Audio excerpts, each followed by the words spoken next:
आज क्लासमा आउनुभएका सबैजनालाई स्वागत छ र 30 वटा अक्षर सिकाइसके। यदि तपाईले राम्ररी जान्नु भएको छैन भने चाहिँ त्यसलाई गरी हेर्नुहोस्। जबसम्म यो अक्षरलाई देख्दै यो क, यो फ, यो मा भन्नु नसकिन्जेल यो अक्षर चिन्नु कोसिस गर्नुहोस्। त्यो चिनिसक्यो भने चाहिँ अनि त्यसमा भावल जोड्नु पर्ने।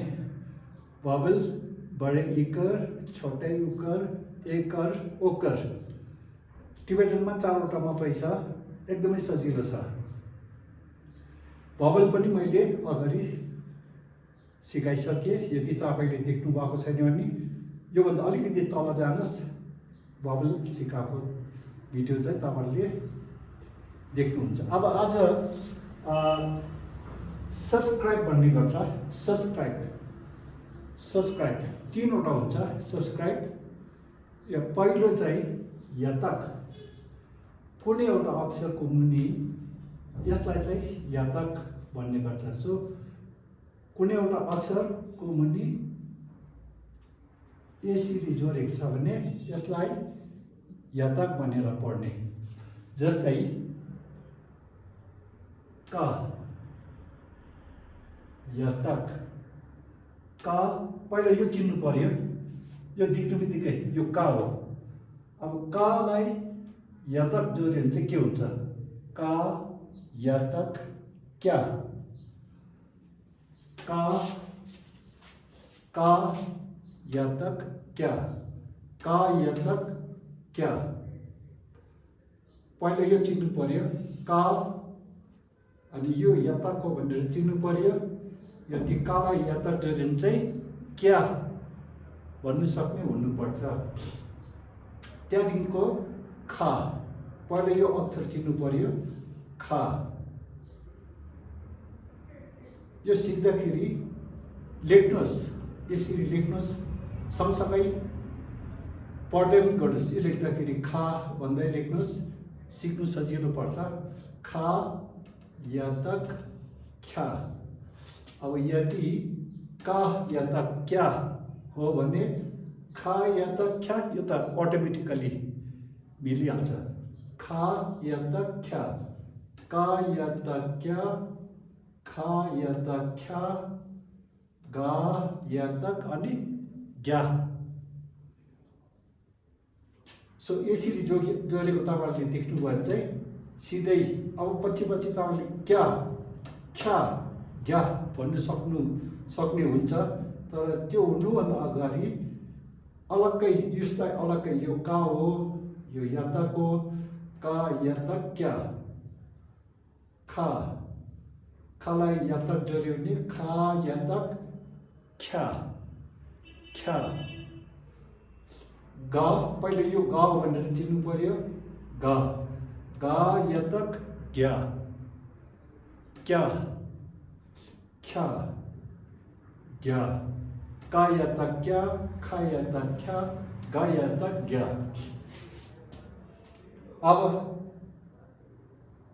प यतक, अब तपाईले चाहिँ क यतक क्या, ख यतक ख्या, ग यतक ज्ञा। अब ग यतक ज्ञा भने प यतक प्या हुनुपर्ने खासमा। यसको नियम अनुसार प यता प्या हुनुपर्ने, तर प यतालाई प यतक चा भनेर उच्चारण गर्नुपर्छ। प यतक चा, प यतक चा, यो प हो, तर पलाई यतक जोड्यो भने चाहिँ प्या हुनुपर्ने, तर प्या भन्नु हुँदैन। प यतक चा भनेर यो चाहिँ रट्नुपर्छ तपाईले। प यतक चा, प यतक चा। सिक्दाखेरि यो लेख्दै पनि गर्नुहोस्। लेख्दाखेरि 1 2 3 4 5 6 यसरी चिक नि सु सी ना ठुक पा यता च भन्नु सकेको हुनुपर्छ। त्यसरी नै पहिला यो फा हो भनेर चिन्नु पर्यो। यो पा जस्तै नै लेख्यो, त्यसपछि यहाँदेखिको यहाँ यसरी बिचमा चढ्ने चिक नि सुल सी ना अनि ना ठुक जुन। पहिले यो फा हो भनेर चिन्नु पर्यो, अनि यो यताको भनेर चिन्नु पर्यो। फा यता फ्या हुनुपर्ने, तर फा यता छ यो पनि रट्नुपर्छ तपाईँले।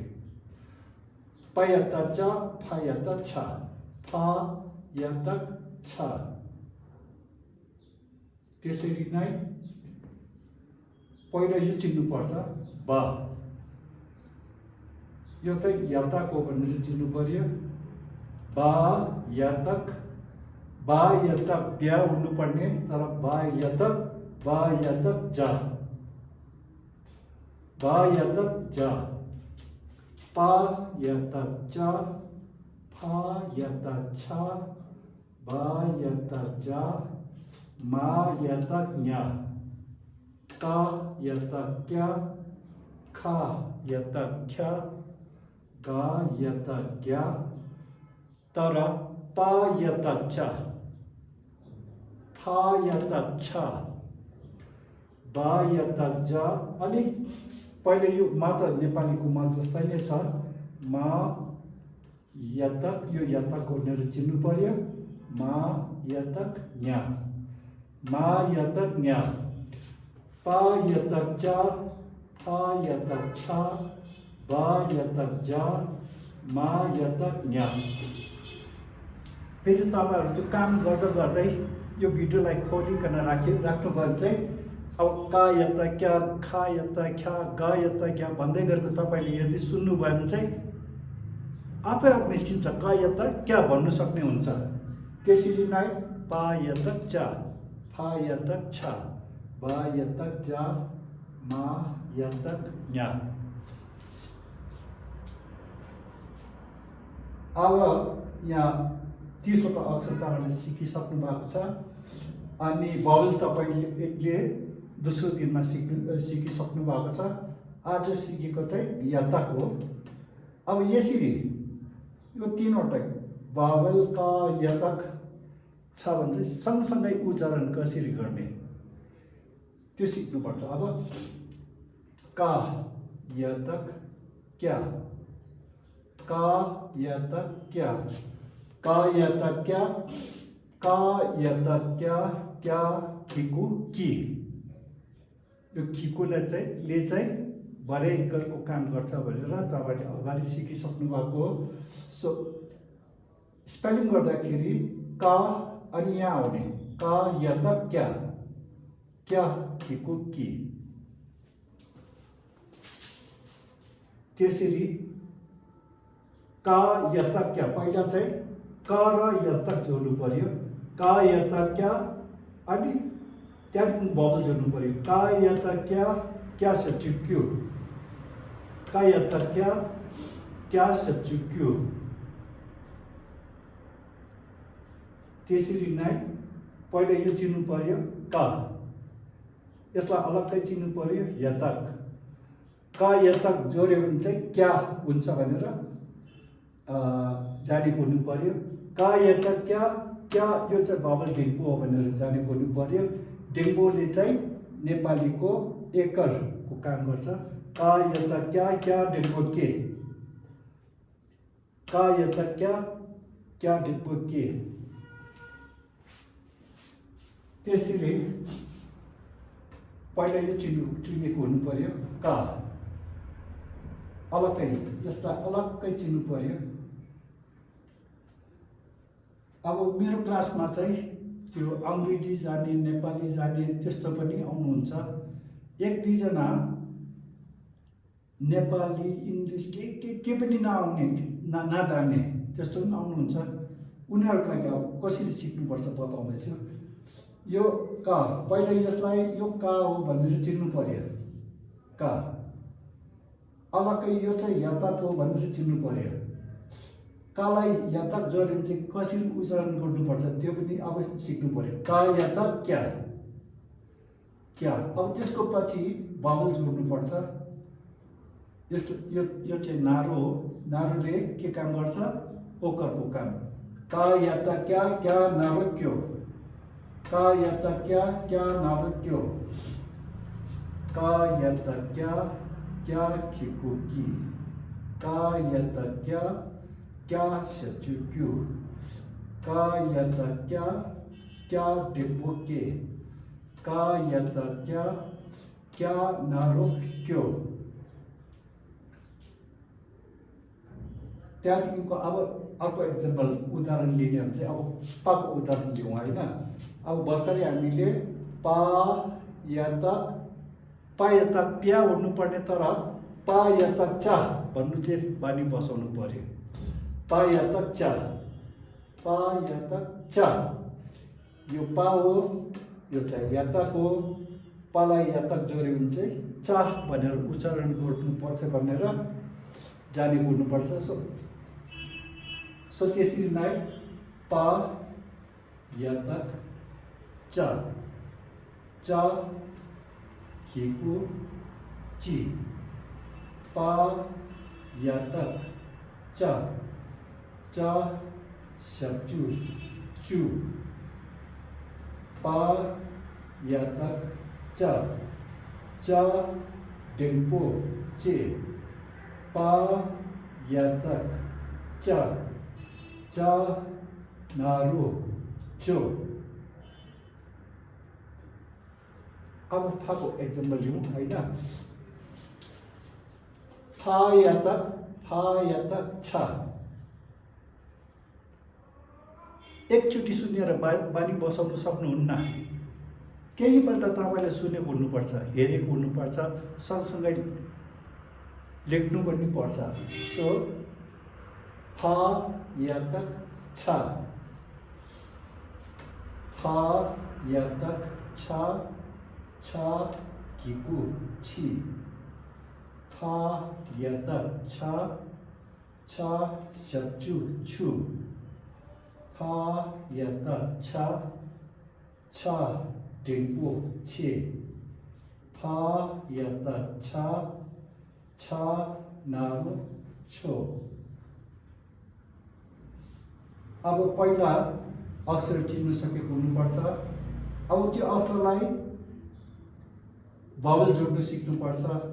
त्यसपछि सब्सक्राइब जोड्नु सिक्नु पर्यो। जोड्दाखेरि पहिला यसलाई चिन्नुपर्छ, त्यहाँदेखिको यहाँ आउनुपर्छ, त्यहाँदेखिको भावलमा एक चिक मी सुम चिक, चिक मी सुम चिक मी सुम, चिक मी सुम।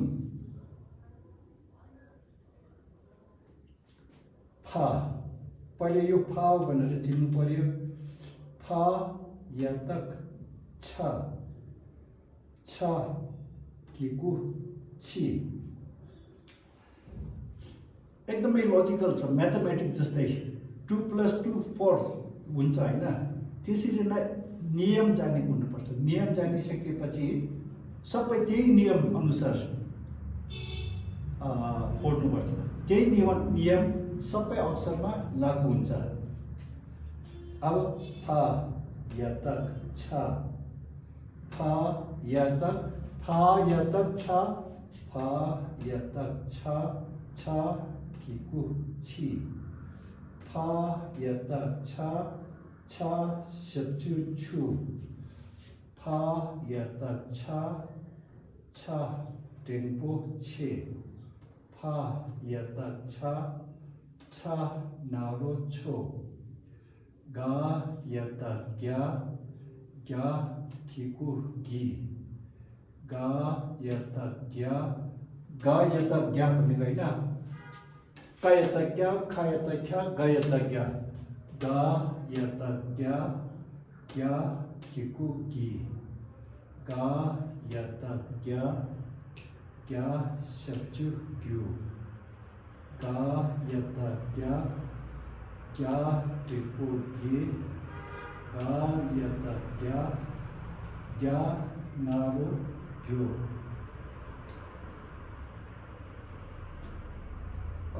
यसरी सिक्नेलाई त एकजना फ्रेन्च लेडीले 13 घण्टामा पढ्नु सक्ने भयो, सक्नुहुन्छ। त्यो सक्नुको लागि नियम बुझेको हुनुपर्छ। नियम के छ? नियम अनि एकचोटि म फेरि पढ्दैछु, तपाईहरु काम गर्दाखेरि फेरि त्यसलाई सुनिरहनुहोस्। अनि यति मात्रै होइन, यहाँदेखि अझै थप्दै लान्छ। र